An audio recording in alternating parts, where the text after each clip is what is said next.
London നഗരത്തിലൂടെ ഒരു city tour ബസ്സിൽ യാത്ര തുടരുകയാണ്. വിക്ടോറിയ റെയിൽവേ സ്റ്റേഷൻ പരിസരത്ത് നിന്നാണ് ഈ യാത്ര ആരംഭിച്ചത്. ലണ്ടനിലെ പല ലാൻഡ്മാർക്കുകളും ഇതിനോടകം പിന്നിട്ടു. ആ കാഴ്ചകളും അവയുടെ ചരിത്രവുമെല്ലാം കഴിഞ്ഞ വീഡിയോയിൽ ഞാൻ വിശദമായി പറഞ്ഞിരുന്നു. അത് കാണാത്തവർക്കായി ലണ്ടന്റെ ഒന്നാം ഭാഗത്തിന്റെ ലിങ്ക് ചുവടെ ചേർത്തിട്ടുണ്ട്. ബസ് ഇപ്പോൾ ടവർ ബ്രിഡ്ജിലേക്കാണ് എത്തിച്ചേർന്നിരിക്കുന്നത്. ലണ്ടന്റെ സുപ്രധാന ലാൻഡ്മാർക്കാണ് ടവർ ബ്രിഡ്ജ്. നമുക്കൊരു തെറ്റിദ്ധാരണയുള്ള പാലമാണിത്. പലപ്പോഴും ലണ്ടൻ ബ്രിഡ്ജ് എന്നാണ് നമ്മൾ ഇതിനെ വിളിക്കുന്നത്. യഥാർത്ഥ ലണ്ടൻ ബ്രിഡ്ജിന്റെ കാഴ്ചകൾ നിങ്ങൾ കഴിഞ്ഞ വീഡിയോയിൽ കണ്ടു കാണുമല്ലോ. ടവർ ബ്രിഡ്ജ് ഒരു അത്ഭുത നിർമ്മിതിയാണ്. 1886 നിർമ്മാണം ആരംഭിച്ച് കൃത്യം 8ാം വർഷം 1894 ജൂൺ 30 ഈ പാലം ഗതാഗത യോഗ്യമാക്കി. 1,84,000 പൗണ്ടാണ് അന്ന് ഈ പാലം നിർമ്മാണത്തിനായി ചെലവായത്. ടവർ ബ്രിഡ്ജിനെ കുറിച്ചുള്ള ധാരാളം കാര്യങ്ങൾ നമുക്ക് അറിയേണ്ടതുണ്ട്. അതിനായി അടുത്ത സ്റ്റോപ്പിൽ ഈ യാത്ര അവസാനിപ്പിക്കും. ഇടതുവശത്ത് കാണുന്നതാണ് ടവർ ഓഫ് ലണ്ടൻ. ഒരു കാലത്ത് ഈ കോട്ട രാജ്യത്തിന്റെ ഭരണശിലാകേന്ദ്രമായിരുന്നു. 1066 ഈ രാജ്യം കീഴടക്കിയ നോർമന്മാരാണ് ടവർ ഓഫ് ലണ്ടൻ നിർമ്മിച്ചത്. ഇന്നിതൊരു മ്യൂസിയമാണ്. ടവർ ഓഫ് ലണ്ടൻ സ്റ്റോപ്പിൽ ബസ് ഇറങ്ങി. ഇവിടം ഒരു പാർക്ക് പോലെയാണ് സജ്ജീകരിച്ചിരിക്കുന്നത്. അങ്ങിങ്ങായി ആളുകൾ കൂട്ടം കൂടിയിരിക്കുന്നു. ഒരു വശത്ത് വാടകയ്ക്ക് ഉപയോഗിക്കാവുന്ന സൈക്കിളുകൾ ധാരാളമുണ്ട്. യുവതി യുവാക്കളുടെ ഒരു വലിയ സംഘം ബസ് സ്റ്റോപ്പിലേക്ക് എത്തിച്ചേരുന്നു. അവരെ മറികടന്ന് മുന്നോട്ട് നടന്നു. ഈ സബ്വേയിലൂടെ താഴോട്ടിറങ്ങിയാൽ ടവർ ഓഫ് ലണ്ടൻ കൂടുതൽ അടുത്ത് കാണാം. റോഡ് മുറിച്ചു കടക്കാതെ മറുവശത്തെത്തുവാനുള്ള സംവിധാനമാണ് സബ്വേ. ലണ്ടനിൽ ഈ സംവിധാനം ധാരാളമുണ്ട്. ടവർ ഓഫ് ലണ്ടന്റെ പശ്ചാത്തലത്തിൽ അങ്ങകലെ കാണുന്നത് ബ്രിട്ടനിലെ ഏറ്റവും വലിയ ടവറായ ദ ഷാർഡ് ആണ്. 1016 അടിയാണ് ആ ഗ്ലാസ് നിർമ്മിതിയുടെ ഉയരം. ഒരു വലിയ കിടങ്ങിന് മറുവശത്താണ് ഭീമാകാരമായ ടവർ ഓഫ് ലണ്ടൻ. കോട്ടയുടെ പരിസരം വൃത്തിയാക്കി പോകുന്ന ജീവനക്കാരനെ നോക്കൂ. അയാളുടെ ആകാരവും കോട്ടയും തമ്മിൽ താരതമ്യം ചെയ്യുമ്പോൾ നമുക്ക് ഈ നിർമ്മിതിയുടെ യഥാർത്ഥ വലിപ്പം മനസ്സിലാക്കാം. ടവർ ഓഫ് ലണ്ടന്റെ ചരിത്രത്തെക്കുറിച്ചാണ് ഞാനിപ്പോൾ ചിന്തിക്കുന്നത്. 1078 കോട്ടയുടെ നിർമ്മാണം ആരംഭിച്ചത്. ഗുണ്ടൽഫ് എന്ന ഫ്രഞ്ച് ശില്പിയാണ് ഇത് ഡിസൈൻ ചെയ്തത്. ഈ കോട്ടയുടെ നിർമ്മാണത്തിന് വേണ്ടി ടൺ കണക്കിന് ചുണ്ണാമ്പ് കല്ലുകളാണ് ഫ്രാൻസിലെ കേൻ പ്രദേശത്തു നിന്നും ഇവിടെ എത്തിച്ചത്.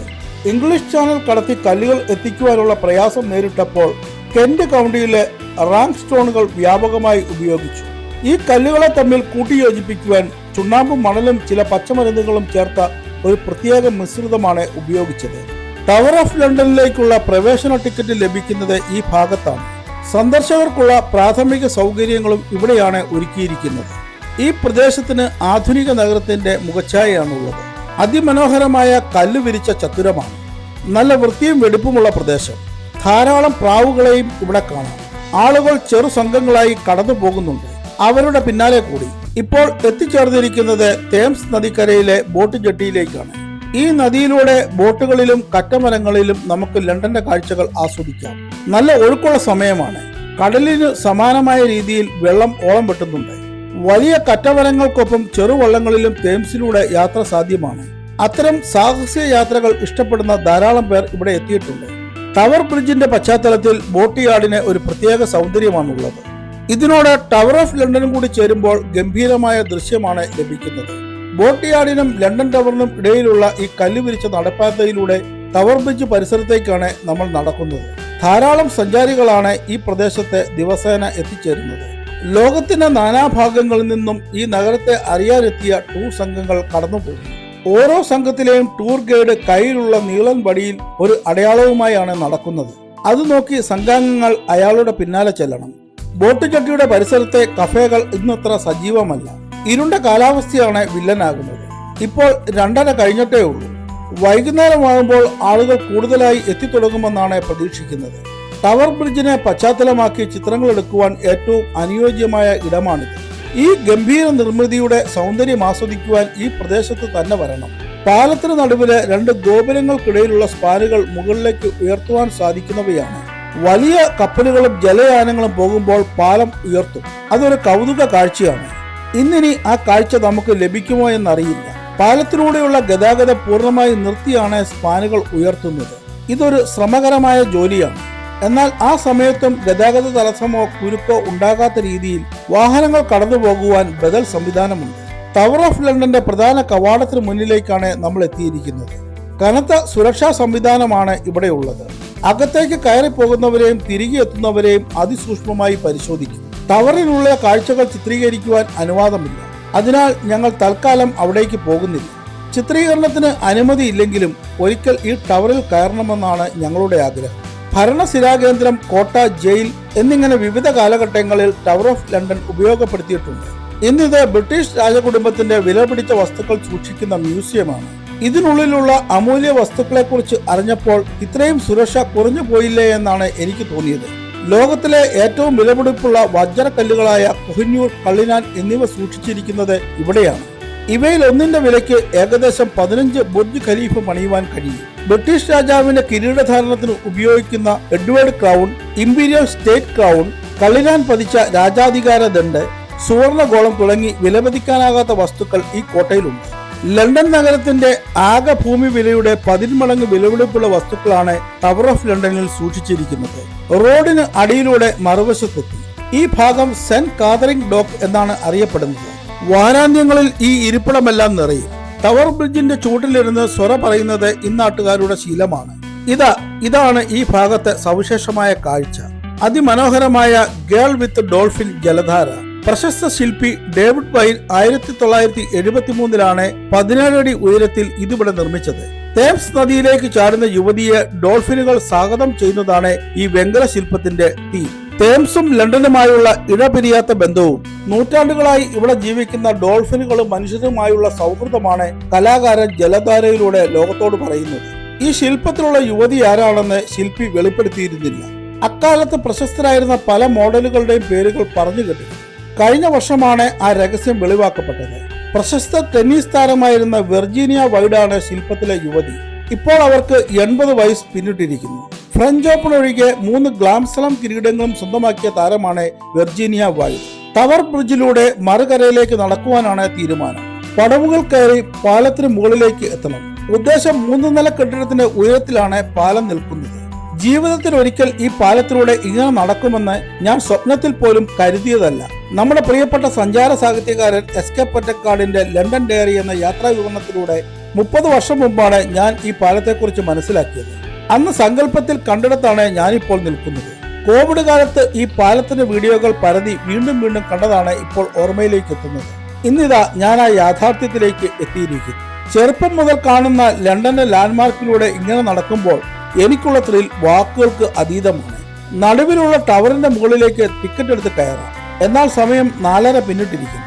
മറ്റൊരിക്കൽ അവിടേക്ക് പോകാമെന്ന് തീരുമാനിച്ചു. ഇങ്ങനെ കാണുമ്പോൾ ഇരുപുറങ്ങളിലുമുള്ള ഇരുമ്പ് പടത്തിൽ പാലം തൂക്കിയിട്ടിരിക്കുന്നത് പോലെ തോന്നും.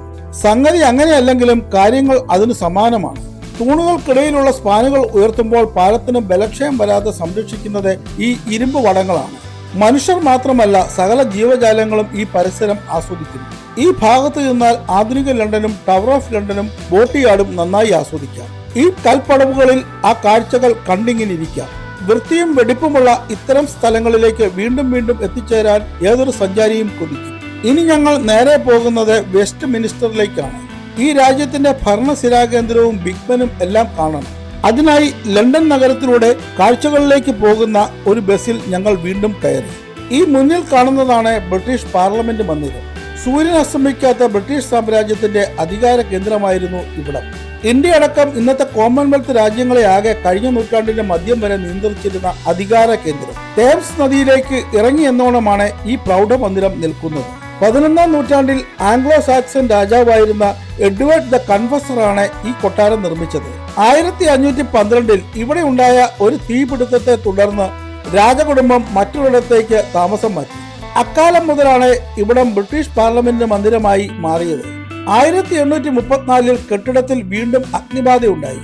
തുടർന്ന് 1840, 1860 കാലഘട്ടത്തിൽ ചാൾസ് ബാരി, അഗസ്റ്റിൻ പ്യൂജിൻ എന്നിവരുടെ നേതൃത്വത്തിൽ പുനർനിർമ്മിച്ച ബൃഹത് നിർമ്മിതിയാണ് ഇപ്പോൾ നമ്മൾ കാണുന്നത്. ഈ പാർലമെന്റ് മന്ദിരത്തിന്റെ ഭാഗമായ ബിഗ് ബെൻ എന്ന ഘടികാര ഗോപുരം ലോകത്തെ കൃത്യസമയം പാലിക്കുന്ന ചുരുക്കം ചില ക്ലോക്കുകളിൽ ഒന്നാണ്.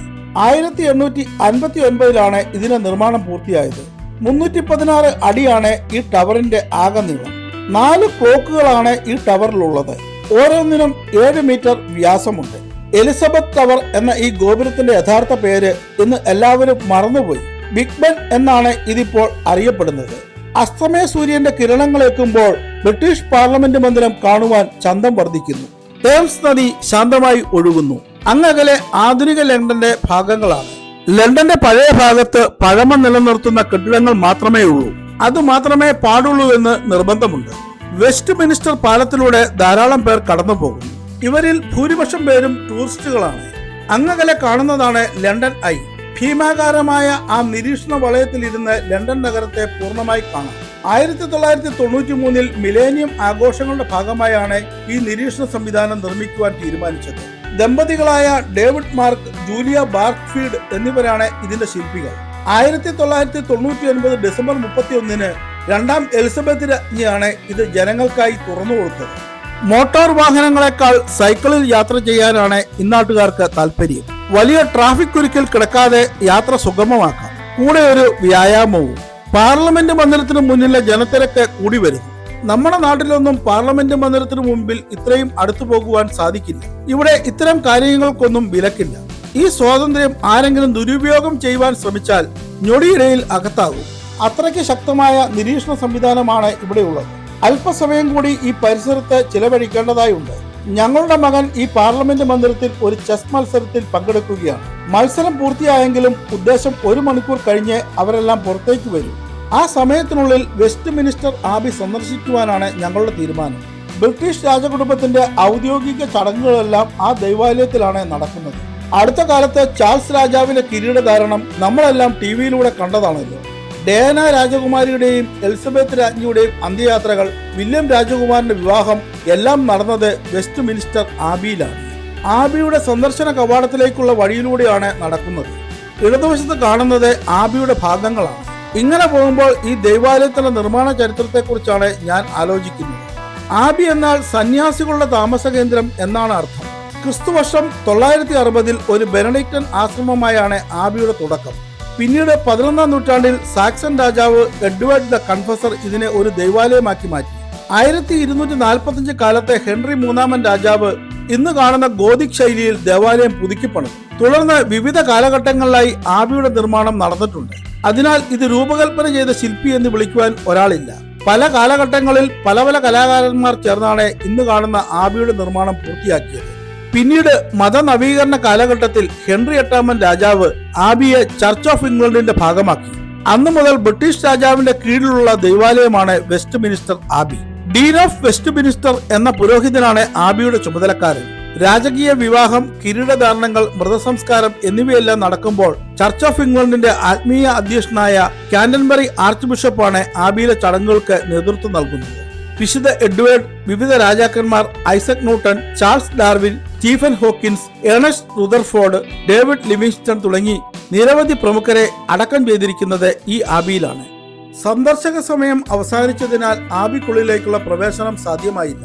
3.2 ഹെക്ടറിലാണ് ആബി പരന്നു കിടക്കുന്നത്. വെസ്റ്റ് മിനിസ്റ്റർ ആബിയോട് ചേർന്നുള്ള സെന്റ് മാർഗ്രസ് ചർച്ചാണിത്. ബെനഡിക്റ്റൻ സന്യാസിമാർ പ്രധാന ദൈവാലയം ഉപയോഗിച്ചിരുന്നപ്പോൾ പരിസരവാസികളുടെ ഇടവക ദൈവാലയം ഇതായിരുന്നു.